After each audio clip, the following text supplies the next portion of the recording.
Henry, you are like there must be so many actors watching this show and watching this couch, and like Hollywood really messed with your head. I mean, they nearly gave you the big gig so many times. Yeah. There was, I mean, Superman was one of them. Oh, the first time around, yeah. Yeah, Bond was another one, and now I want both. I'll show them. Yeah. Take that, Hollywood. Yeah, essentially, I got close to a bunch of stuff and didn't get it. But it's funny that people think that that's a bad thing, where in Hollywood, everyone's auditioning, or in the acting industry, everyone's trying to get a role, and they're not necessarily getting them. And so, to get an opportunity to be in the limelight by missing out on the big roles is actually a good thing, as opposed to a bad thing. And I count my lucky stars for each one of those. Okay, you're turning it into a positive. It still sounds quite shit to just lose jobs all the time. It's like, no, didn't get it again. That's great. But it's great for my profile. I'm the guy who never works. Because wasn't Twilight written for you? Oh, well, hey, I don't know. I wouldn't go that far. Or you can. I think the writer of the books, when the movie came around, I think I was her first choice. I think. That's the rumour I heard. And she wanted me to play the role, but it wasn't up to her. And instead, you know, a very talented actor played it instead. Wow. Who will remain nameless. Not that he's angry. Wealthy and famous, but nameless. But now, the odd thing about kind of this movie is that Russell, you met Fat Cavill. Yeah.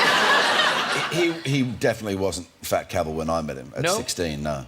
But we were shooting here in London a movie called Proof of Life in 2000.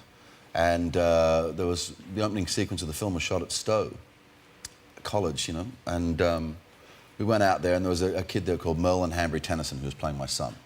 And in a break of the shooting, you know, which was actually, there was a rugby union game going on, and there was one kid on that field who was very fluid and in control, so it actually caught my eye and I was watching it. Then that kid that was fluid and in control came over to have a chat. But all his questions were about acting, you know. And there was just a smile in his eyes, but there was something dead serious behind that smile. So instead of not answering the questions or whatever, because you get answers to these questions 100,000 times, I told him the truth, you know, in the brief moment that I had with him. And put it in front of him that, you know, it's a challenge that's up to him, you know. Nobody's going to give it to you. A couple of days later, I was putting a package together for the kid who played my son, because I figured the greatest thing if you're at boarding school must be unexpected mail, right? You know? Yeah. So I thought, I'll put one together for that other bloke. And I remembered his name because he'd been very clear when he said it. He didn't say, hi, I'm Fat Cavill, but he did say, hi. I'm Henry. Should have done. That wouldn't have the same sort of, you know, power to the message, would it? Yeah. Dear Fat Cavill. So, and what I... Fat Cavill is Superman. It's very interesting because I had two of the same photographs, and for the one that I wrote for Merlin, I put on it, you come from a long line of generals. There's a photograph from Gladiator. He went and joined the army. 3 tours of Afghanistan later, and now he does close personal security here in London. Wow. And on Henry's, I put, the journey of 1,000 miles begins with a single step.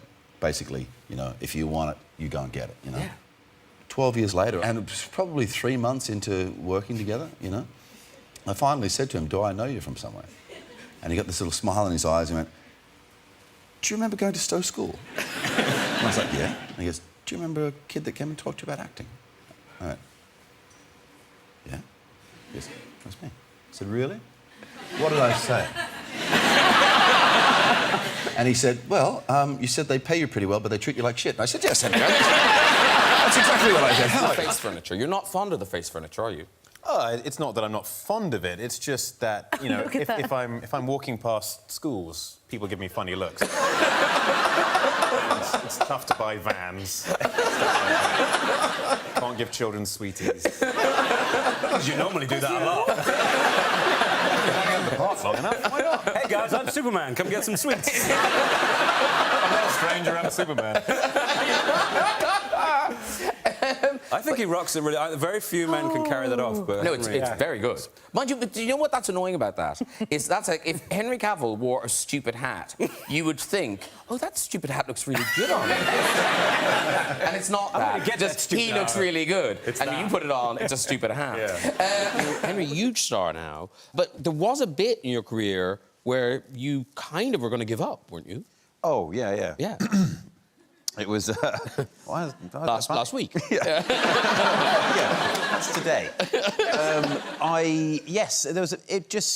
I think early on in my career, I got the Count of Monte Cristo, and then a couple of movies after that, and then I was auditioning. I was always aiming for leading roles, and getting all the right things were being said to me afterwards by the casting directors, and saying, you were great, the best person who walked in the room, but you're not a name, and we need a name. And so that was a thing, and I thought, well, this feels a bit like a Catch-22 scenario, and I became a little bit disenchanted with the whole thing, and I thought, well, you know what, I'm going to give it a little bit more time, and then I'm going to follow my original course, which was go join the armed forces. And it was then that I got the Bond screen test. And that was the thing which put me in Variety, and then my name was in Variety, and then more people started pursuing me, and it became a bit more... I was not a name as such, but I had at least been printed in Variety. Well, also, the fact that you got so close, I mean, made you kind of a player, I guess. People were... Sort of. I mean, if they were interested, then there's a chance that I had something. Oh, Henry, I don't know if you know this, but the Bond position is vacant. Hold on, mate. Hold on. That's why you're wearing glasses. I mean, I have to ask you, are you in the running? Have you put yourself out of the running? If they came a-calling, would you say yes? I would definitely have a conversation. I think there's... Lunch? Possibly a lunch? Lunch. Yeah. I mean, from what I understand, there's very, very early conversations happening up top at MGM and with Barbara and Mike, but there's no list as such yet. So There's no list, Tom. I was like, There's how no do list. you know that? It's better on the internet. You are genuinely a fan of the books and the game and everything. Apparently, on set, you know more than anyone else. I wouldn't necessarily say anyone else, but I'm a big fan. Yes. I'm a big fan. Yeah. So do you correct people? I don't necessarily...